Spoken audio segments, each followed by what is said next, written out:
Ngayong umaga, makikilala naman natin ang mga bagong kinoronahan bilang hari at reyna ng Singkaban 2024 na hindi lang nagniningning sa entablado dahil sa kanilang kisig at ganda, kundi nagdala rin ng inspirasyon sa pamamagitan ng kanilang mga advokasya. Kilalanin natin sila at alamin ang kanilang kwento at journey sa Singkaban 2024.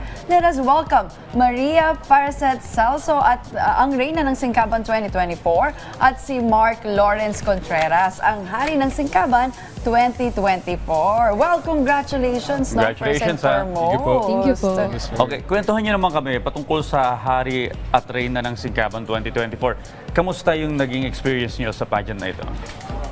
Yung pageant po na nakasulat sa ngayon, isa po siya sa pinaka-relevant na pageant sa Bulacan. So, aim po nito na mas ma-influence yung youth to uphold the tourism industry of Bulacan. So, yung experience po namin, syempre, hindi po naging madali pero sobrang memorable po kasi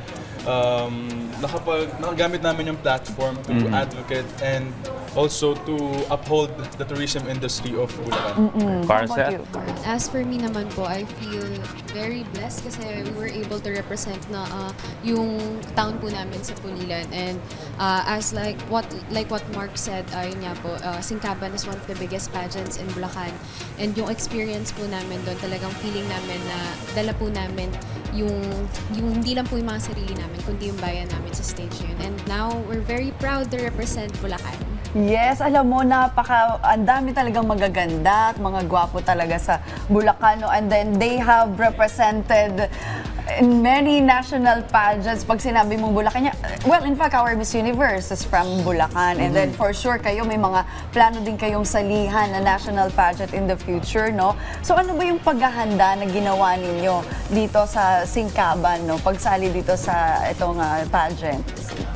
Siyempre po, nauna po yung physical dahil sobrang halaga po nun. Nagda-diet pa ba kayo o babata Ngayon nyo po, pa? Or parang workout? after pageant po, parang tinigil po muna namin kasi parang nagpahinga po kami sa mga katawan namin. Pero yung preparation itself po, mahirap po siya pero sa dulo po fulfilling no? Sobrang sarap po sa feeling na lahat po ng paghihirap parang natumbasan ng title, tagumpay. Yes of po, course. ng Oo. Ikaw, Faracet, ano mga specific na ginawa mo yung paghahanda mo for this? Ang naging unang-una po para sa akin is yung time management ko po talaga. Inayos ko po lahat ng schedule ko. Siyempre, Manila to Bulacan, I had to travel po talaga. Pag may practice, kailangan ko rin talaga maglaan. And all throughout, ayun po yung naging susi talaga sa journey ko. Time management and lakas na lang din po talaga ng katawan on all throughout. Oo, tama yan. Mahirap din po kasi i-balance yung school and yung kasi po magkasabay po sila. Well, baka may mga ka-RSP tayo na in the future gusto sumali sa mga pageants. Ano yung inyong magiging advice sa kanila? Magiging advice ko sa kanila would be trust yourself. Parang bigyan nyo ng space na ang yung growth nyo as a person and also try new things.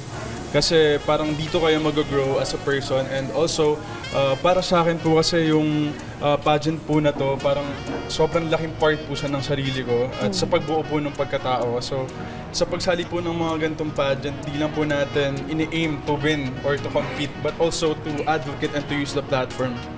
Yun po. So sana sa pagsali natin, hindi lang natin goal na manalo.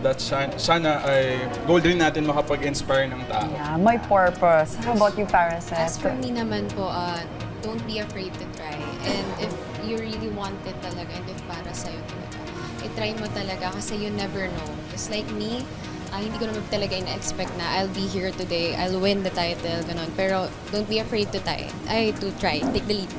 Alright, lastly na lang, baka may mga future plans pa kayo you would like to invite or promote to our ka-RSP?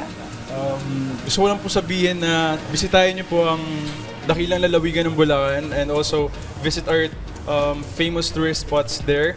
At gusto ko lang pong batiin yung mga classmates ko po sa Bulacan State University.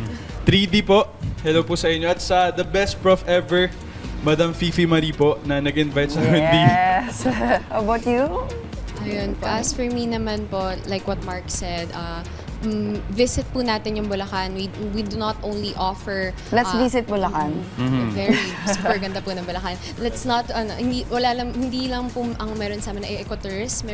Meron na po kami pinapromote ngayon na agri-ecotourism as well as historical tourism po. And I would like everyone to see Bulacan because we can say that Bulacan, babalik-balikan.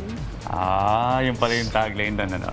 Well, anyway, maraming salamat sa ating Hari at Reyna ng Singkaban 2024 sa inyong oras at pagbabahagi sa amin ng inyong inspiring journey.